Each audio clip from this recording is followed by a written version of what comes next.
Halo sahabat ilmu langit. Terima kasih sudah hadir dan memilih video ini. Mungkin ada yang tidak sengaja menemukan tayangan ini, atau merasa ini cuma iseng nonton. Tapi yakinlah, tidak ada yang benar-benar kebetulan. Jika kamu sedang menonton ini, mungkin memang ada pesan yang sedang dikirim untukmu. Sholat tahajud. Ibadah yang disebut-sebut sebagai tanda kekasih Allah. Yang katanya kalau dikerjakan rutin, hidup akan terasa lebih ringan, wajah bersinar, dan doa-doa cepat dikabulkan. Tapi bagaimana jika ternyata ada orang yang rajin tahajud, tapi tetap rugi? Bahkan rugi di mata Allah. Kita akan bahas bersama. Jangan buru-buru merasa aman hanya karena sudah terbiasa tahajud. Jangan-jangan kita masuk dalam golongan yang rugi tanpa sadar. Bukan karena kurang rakaat, tapi karena lupa memperbaiki hati. Ciri pertama. Rajin tahajud tapi meremehkan orang lain. Ini bahaya yang sering tidak disadari.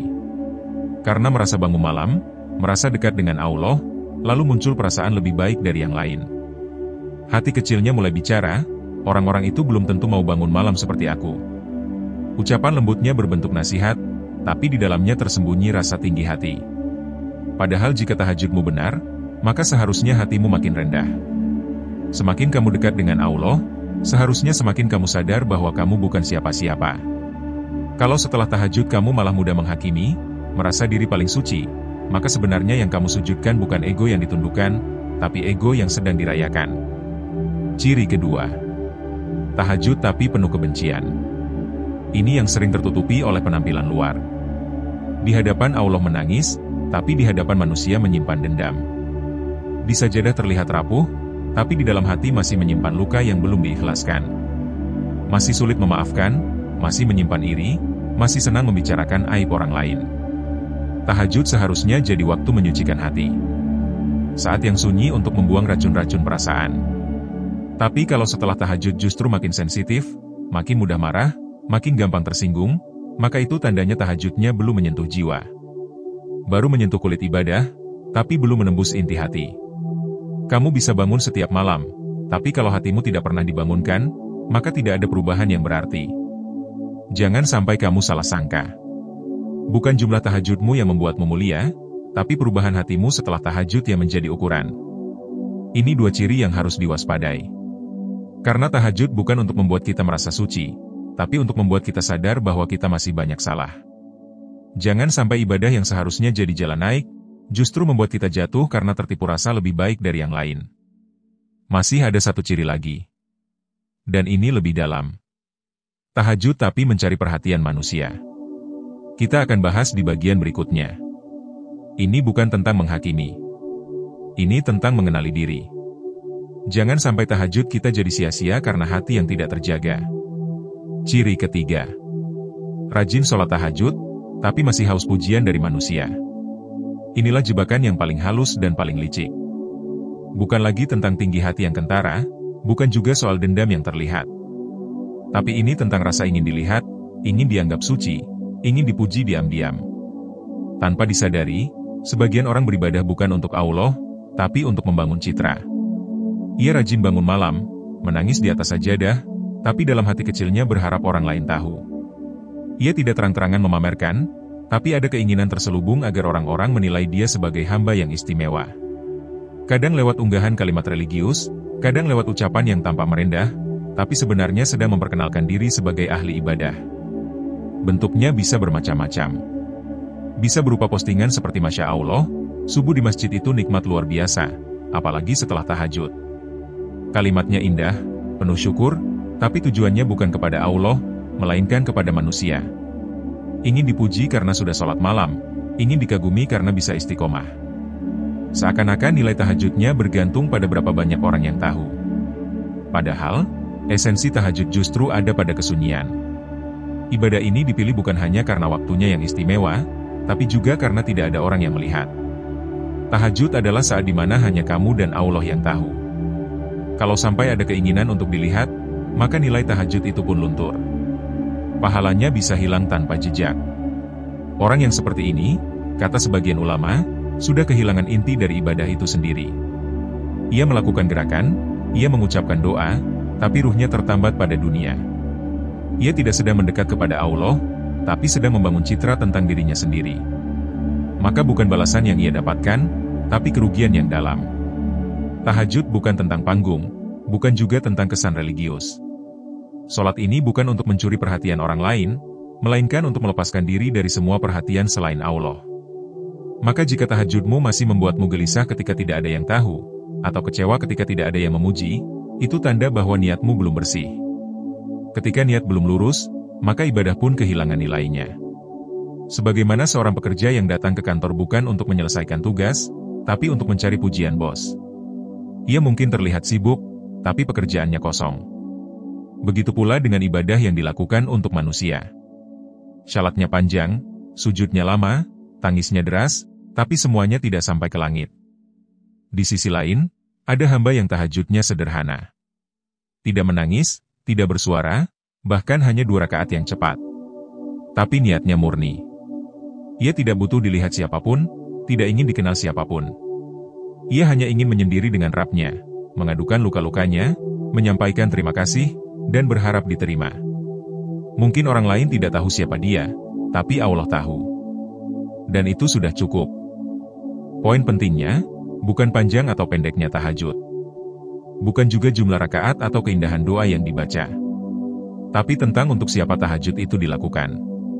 Apakah benar-benar untuk Allah, atau hanya untuk membangun kesan bahwa kita adalah orang saleh? Karena ujian terbesar dari amal kebaikan bukan pada saat malas mengerjakannya, tapi saat kita berhasil melakukannya. Disitulah muncul perasaan paling berbahaya, merasa layak. Merasa sudah cukup baik. Merasa lebih tinggi dari orang lain. Dan merasa punya hak untuk dihormati karena amal itu. Padahal tidak ada satupun amal yang bisa menjamin keselamatan kita, kecuali jika Allah menerimanya.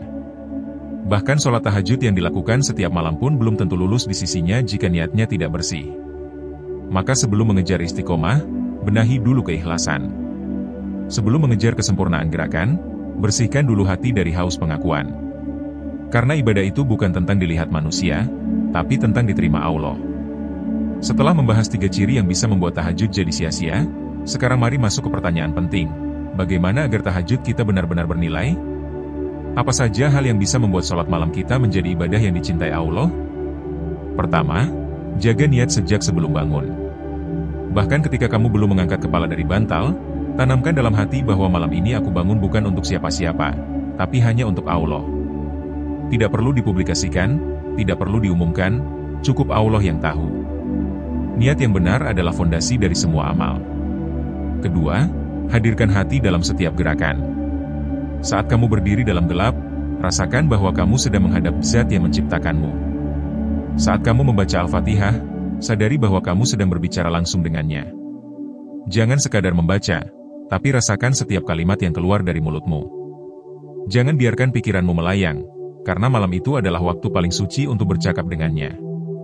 Ketiga, jangan ukur kualitas tahajud dari jumlah rakaat. Bukan berarti tidak boleh panjang, tapi jangan terjebak pada banyaknya jumlah.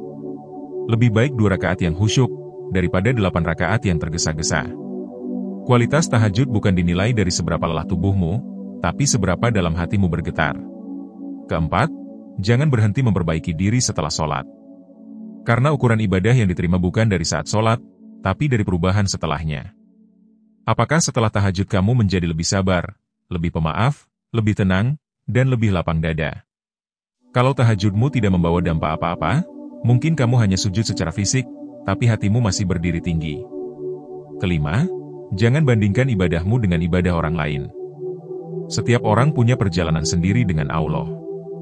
Mungkin ada orang yang tidak tahajud tapi akhlaknya lebih baik. Mungkin ada orang yang tidak rutin bangun malam tapi hatinya lebih lembut. Fokus pada perjalananmu sendiri, jangan merasa paling benar hanya karena kamu bangun lebih awal. Terakhir, teruslah belajar.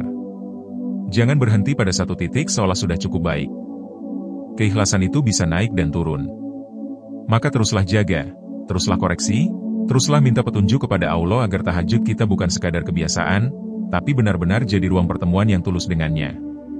Sholat tahajud itu ibadah yang penuh rahasia. Tidak ada yang tahu siapa yang benar-benar dicintai karena tahajudnya, dan siapa yang hanya terlihat saleh di mata manusia tapi kosong di sisi langit. Maka berhati-hatilah. Jangan sampai kita terlalu sibuk menciptakan citra, sampai lupa membangun hubungan yang sejati dengan Allah. Kita semua masih belajar. Tidak ada yang sempurna. Bahkan mungkin, hari ini kita baru sadar bahwa selama ini tahajud kita masih kotor oleh niat yang salah. Tapi itu bukan alasan untuk berhenti. Justru itu alasan untuk memperbaiki. Karena yang paling berharga bukan siapa yang paling lama tahajudnya, tapi siapa yang paling jujur dalam doanya. Siapa yang paling ikhlas dalam sujudnya. Dan siapa yang paling sungguh-sungguh ingin berubah lewat malam-malam sunyinya. Semoga tahajud-tahajud kita menjadi saksi yang menyelamatkan, bukan hanya aktivitas kosong yang melelahkan tubuh tapi menyesatkan hati. Semoga setiap tetes air mata yang jatuh dalam gelap, bukan untuk mengundang simpati manusia, tapi benar-benar karena rindu kepada Allah. Kita bukan sedang mencari pujian, kita sedang mencari ampunan. Kita bukan ingin dikenal sebagai ahli ibadah, tapi ingin dicatat sebagai hamba yang kembali pulang.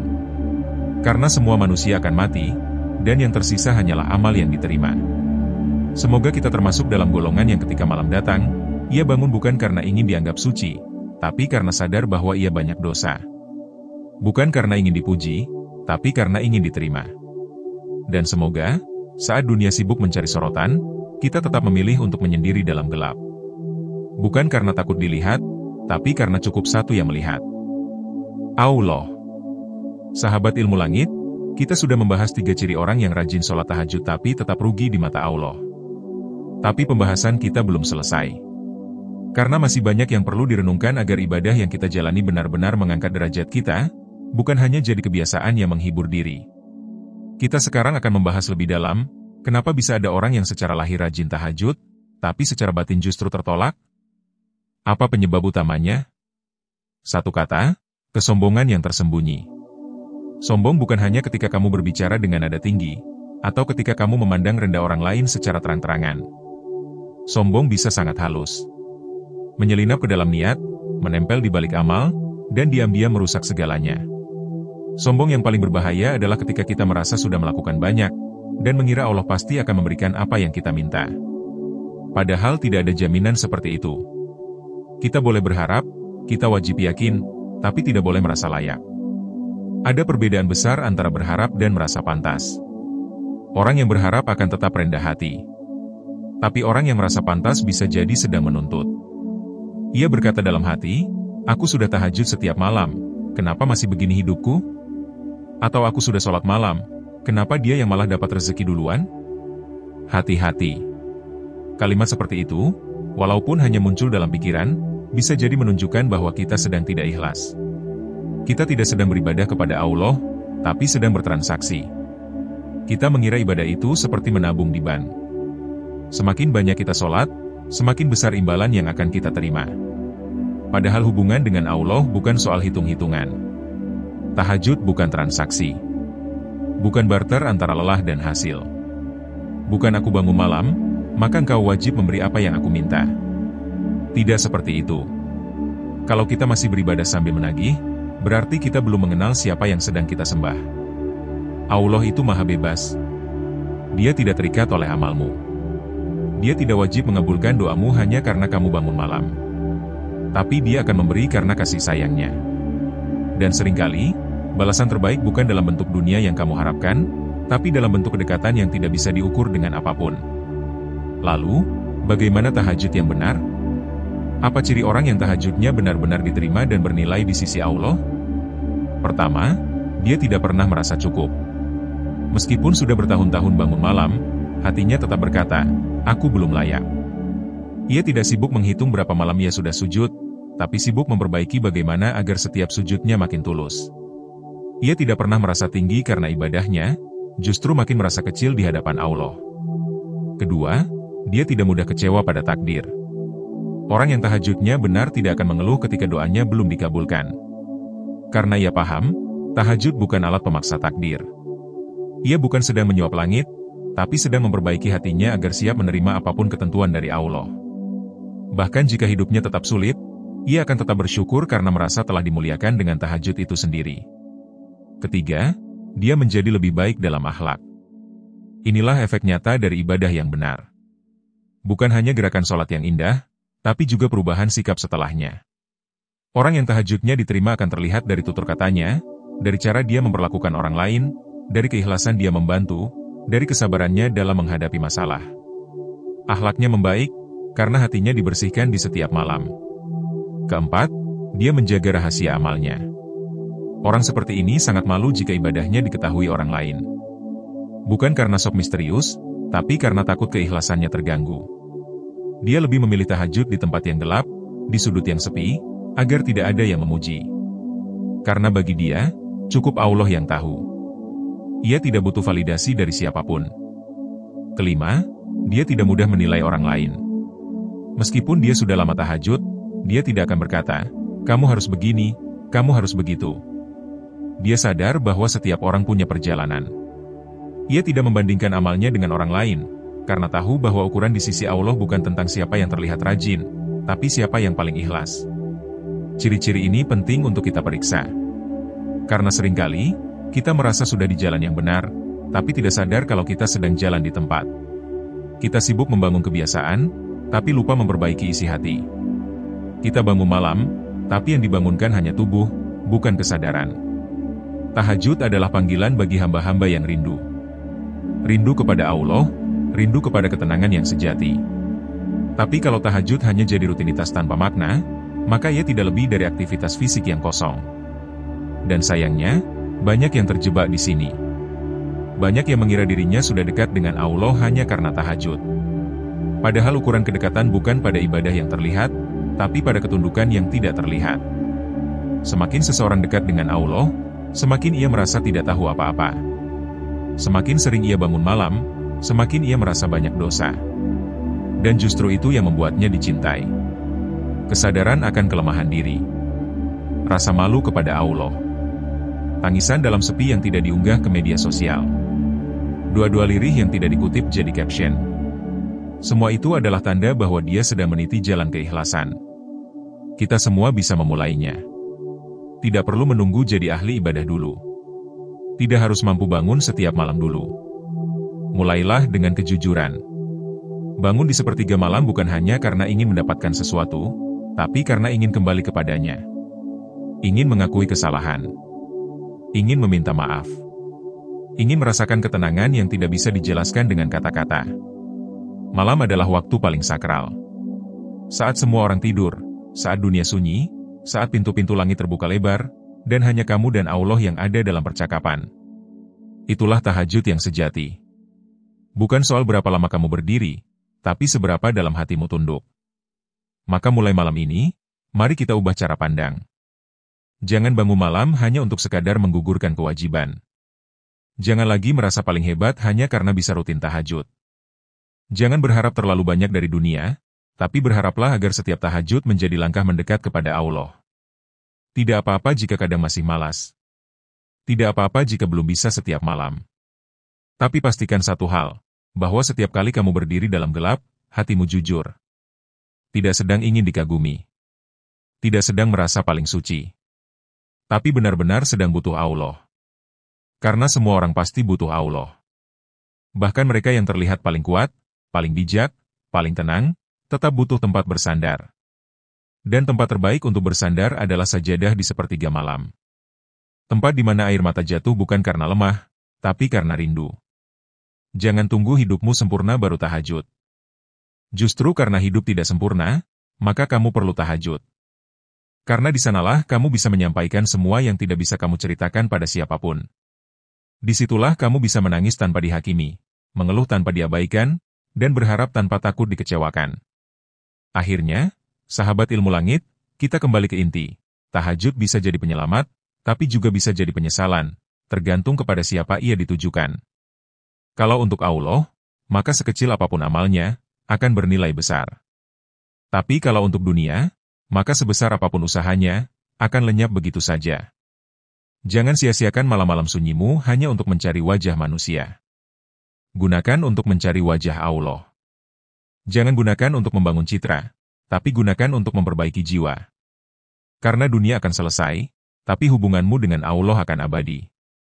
Semoga kita semua tidak termasuk orang yang merugi. Semoga tahajud kita bukan hanya gerakan yang lelah, tapi sujud yang menyembuhkan. Dan semoga, kelak ketika dunia telah selesai, kita bisa berkata, "Ya Allah, malam-malam sunyiku dulu bukan untuk manusia, Tapi hanya untukmu.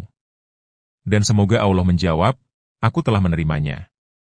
Jika kamu ingin, aku bisa bantu buatkan juga versi narasi singkat untuk Reels, Short, atau cuplikan trailer dari keseluruhan isi ini.